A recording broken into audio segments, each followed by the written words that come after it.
Salut, c'est Crado, je suis content de vous retrouver pour cette nouvelle année avec, pour commencer, mes meilleurs vœux de bonheur à vous et à ceux que vous aimez. On va commencer par les actualités comme d'habitude et j'ai trouvé pour vous 4 articles qui pourraient hautement vous intéresser. La première, bon, c'est pas un coup d'essai de la part de Goldman Sachs, mais au moins on peut pas leur reprocher le manque de continuité et de constance dans leurs propos. Goldman Sachs qui, une fois de plus, avertit que Bitcoin pourrait tout à fait remplacer l'or. Hein. C'est quelque chose qui est tout à fait, encore une fois, envisageable à mesure que le Bitcoin prend de la valeur. Alors évidemment, hein, c'est pas la perte récente de plus de 30%, voire à 50% des grandes cryptos qui pourront rassurer ceux qui pensent que Bitcoin pourrait être une réserve de valeur. Mais en tout cas, Goldman Sachs insiste encore, hein, c'est pas la première fois que j'en parle, sur le fait que les cryptos pourraient remplacer l'or bientôt. Deuxième article, alors rien à voir, même complètement à l'opposé, disons. Nous avons ici un article qui vient de Bloomberg Quint et la Banque d'Irlande a acheté beaucoup plus d'or que d'habitude. Les achats de novembre se sont retrouvés à 60% plus élevés que les achats normaux, ceux qui sont constatés depuis 10 ans. Et plus intéressant encore, hein, la Banque centrale irlandaise a refusé de s'expliquer sur ce changement soudain de stratégie d'acquisition. Troisième chose que j'ai repéré pour vous, c'est un article qui nous vient d'Inde et il semblerait qu'il y ait un changement d'affection hein, pour l'argent en Inde. Une façon simple de le voir, c'est les produits qui sont émis à destination donc, des Indiens et 2 ETF majeurs vont apparaître hein, pour investir en argent en Inde. Une des raisons, c'est que les Indiens ont remarqué hein, que la progression de l'argent avait été quand même très intéressante et pour faciliter hein, les investissements en argent, eh bien, 2 institutions bancaires vont sortir cette année des ETF indiens indexés sur l'argent.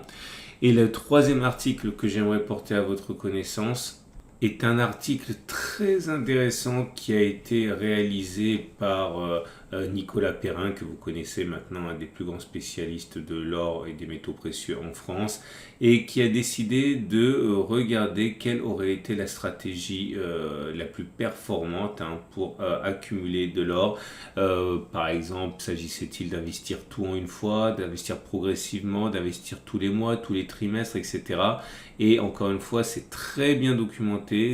Donc bref, je vous laisse découvrir quelle aurait été la stratégie gagnante, ce qui pourra forcément vous intéresser dans la stratégie que vous allez mettre en place pour 2022. Tous les liens sont sur mon site, vous avez le lien en dessous de la vidéo. On va passer maintenant à l'analyse de l'or. Et c'est l'or en euros hein, qui connaît une contraction assez intéressante. Enfin, assez intéressante. Hein. Quand on veut accumuler, c'est toujours intéressant de voir les cours baisser. Depuis 3 séances, l'or en euros, comme l'or en dollars d'ailleurs, hein, a perdu depuis les plus hauts quasiment 2,2-2,3%. La raison est le ton assez agressif du taulier de la Fed, hein, puisque dans les minutes de la Fed, Jérôme Powell explique que finalement sa politique monétaire devrait se durcir plus fortement que prévu et forcément cela renforce le dollar et ça pénalise l'or. C'est un phénomène de balancier bien connu. Néanmoins, vous remarquerez qu'on est en dessous de la moyenne mobile à 50 jours, mais au-dessus de la moyenne mobile à 200 jours. Autrement, la tendance de long terme est toujours haussière. Par contre, la tendance de fond maintenant devient neutre puisqu'on est en dessous d'une M50 qui monte. On n'est pas sur une zone d'accumulation rationnelle. Zone d'accumulation rationnelle, pour moi, c'est les 1560-1567 euros. C'est sur cette zone que je pense beaucoup achèteront de pièces en or. Zone d'accumulation suivante, si on casse cette zone-là des 1560, je pense que ce sera un retour sur les 1520-1529. À noter que graphiquement, on est embêté par une oblique descendante maintenant qui devrait poser problème hein, lors de la prochaine confrontation. Pour l'or libellé en dollars, c'est la même chose. On a une situation qui est marquée par le contre-coup du discours de la Fed et des minutes de la Fed. Je pense que on n'est pas sur une zone d'accumulation rationnelle maintenant, même si ça semble se redresser.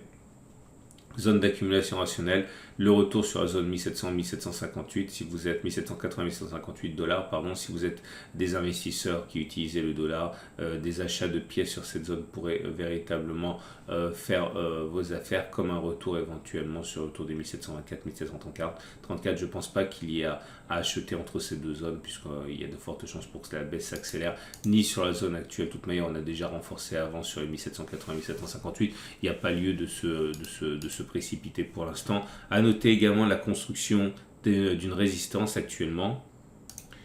Elle se situe à 1830-1832 dollars. Une cassure de cette zone pourrait donner éventuellement un motif à ceux qui veulent acheter quelques pièces de le faire. C'est pas une résistance très importante, je considère que c'est une résistance intermédiaire seulement, mais encore une fois, une cassure de cette zone pourrait permettre à ceux qui ne sont pas dorénavant, enfin déjà investis en or suffisamment de le faire, mais vous l'aurez compris, c'est plus une résistance la cassure des 1877 qui serait significative, comme le retour sur les 1780-1758 pour accumuler de l'or.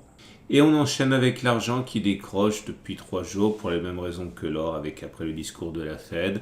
Nous avons une tendance maintenant de long terme qui est haussière, car on est baissière, quand on est en dessous de la M200 qui descend, même la tendance de fond qui est baissière, car on est en dessous de la M50 qui descend, ce qui est véritablement propice aux stratégies d'accumulation à bas coût. Nous sommes d'ailleurs sur une zone d'accumulation rationnelle. Ceux qui veulent acheter de l'argent, des pièces d'argent peuvent le faire, à mon avis, sur ces niveaux-ci, à 19,4, 19,7. C'est pas un conseil, c'est une stratégie que j'adopte à titre personnel. Et prochaine zone d'accumulation en rationnel, un retour sur 18,6, 18,9 si on y va, comme une cassure en clôture de la zone des 24, 20,7 euros. C'est la même chose pour l'argent, mais cette fois-ci libellé en dollars. La tendance est clairement à la baisse, avec des cours en dessous de la M200 qui descend, en dessous de la M50 qui descend. Ceux qui veulent accumuler ont eu l'occasion de le faire, mais il fallait faire très très vite. C'était le support des 21,4, 21,9 dollars qui pouvait être intéressant pour les investisseurs et les acheteurs d'argent en dollars.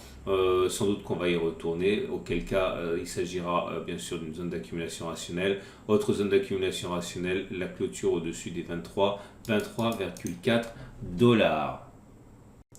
Et on passe au platine qui est en tendance de long terme baissière et en tendance de fond baissière, car on est en dessous de la M200 et de la M50 qui descendent.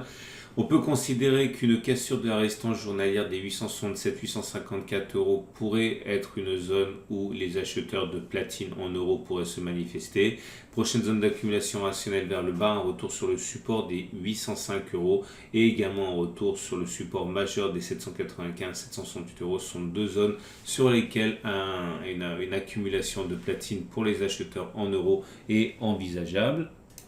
Et pour le platine en dollars, nos amis américains peuvent investir, à mon avis, sur la zone actuelle. Encore une fois, ce ne sont pas des recommandations, ce sont des choses qui sont statistiques et qui sans doute seront suivies par de nombreux investisseurs. Un retour donc auquel nous assistons actuellement sur le support des 955-967 dollars nous amène sur une zone d'accumulation rationnelle qui a déjà été défendue précédemment.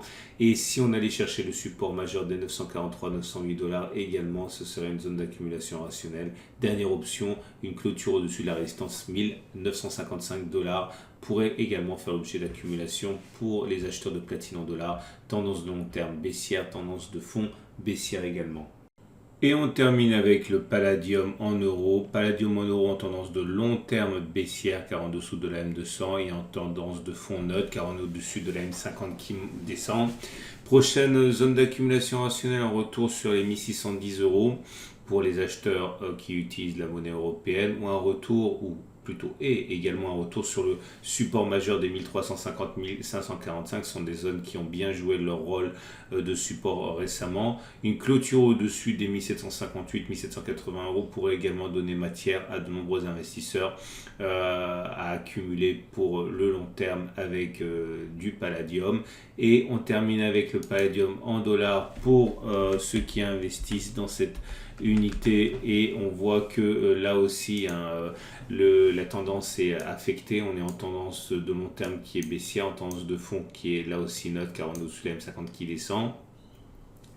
Nous avons une zone de support à 1818 $ si on y va et une autre sur le support des 1646-1499 $. Si on arrivait à clôturer au-dessus des 1990-2020 également, ça pourrait être une zone où on pourrait accumuler du palladium, acheter du palladium en dollars comme une clôture au-dessus des 21,33, 21,88. Voilà ce qu'on pouvait dire pour cette vidéo sur les métaux précieux. Je vous invite à considérer le déplacement jusqu'à mon site pour en savoir davantage sur les articles que j'ai mentionnés en début de vidéo. Et également, si vous voulez passer à l'action et acheter des métaux précieux pour le long terme, eh bien, vous pouvez le faire avec mon partenaire dont je suis moi-même client au coffre. Vous avez le lien juste en dessous de la vidéo. Je vous donne rendez-vous mercredi pour la mise à jour.